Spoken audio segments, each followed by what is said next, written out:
دوی د اوږدو لارو پلي مزل په خپلو منځونو کې په بحثونو سره لنډوي. تر سختو ستونزمنو لارو پلي مزل وروسته هغه سیمې ته رسیږو چیرته چې د منلګل په نوم کلی شتون لري. دا د نورستان ولایت د برګي مټال ولسوالي ده چې پکې په نورستان ولایت کې د افغانستان د راتلونکو نسلونو موثر تخنیکي ټیم د سروې په مخه راوتلی دی. دوی د یاد سفر موخه د هغه مستحقو کارګرو پیدا کېدل بولي چې د ساختماني پروژې د تطبیق لپاره نیول کېږي. زما نوم عتیق الله دی او د اف جی موسسې همکاران استو او اسحاق سیار دا زموږ همکار دی. موږ دلته ستاسو کلي کې موږ دلته یو د کشپارور پروګرام لرو چې د هغې په اساس باندې موږ غواړو چې تاسو سروې کړو او فعلا د سروې دپاره راغلي وو د برګي مټال ولسوالۍ مختلفو کلو ته. دا ډېره غریزه علاقه ده او خلک هم ډېر غریب خلک دی. موږ کوشش کوو که پیاده مزل یې 3 ساعته 4 ساعته کوو خو مقصد هغه ساحې ته ځان رسوو چې هغه خلکو ته موږ وکولی شو کومک ورسوو.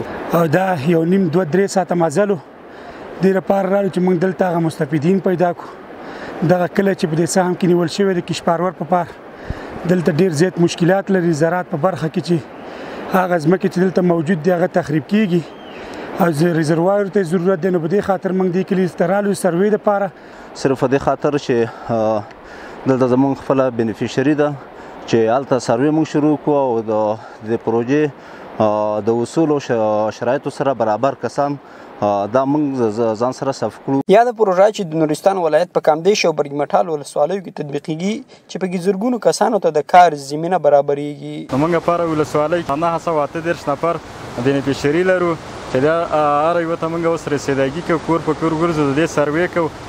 برګي مټال کې موږ 9 سایټونه لرو او په کامدیش کې چې دی موږ 10 سایټونه لرو چې په دې کې مختلف سټرکچرې دي لکه استنادي دیوال چې د اوبو ذخیرې شوې همدارنګه ډرای سټون مسینري د خام دیوالونه دي. یادونې وړ چې د نورستان ولایت ډېری خلک له بېروزګارۍ څخه سر ټکوي خو د افغانستان د راتلونکو نسلونو موثر له فعالیتونو څخه خوښ دي چې په سختو ورځو کې لاسنیوی کوي. د اف جی موسسې نه موږ منندویو کور په کور ګرځي خلکو سره همکاري کوي.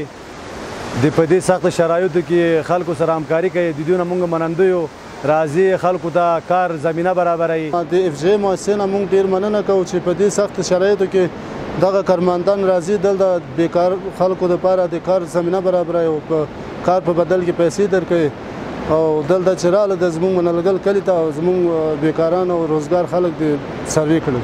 زاهد الله شینواری، سیما نیوز، نورستان.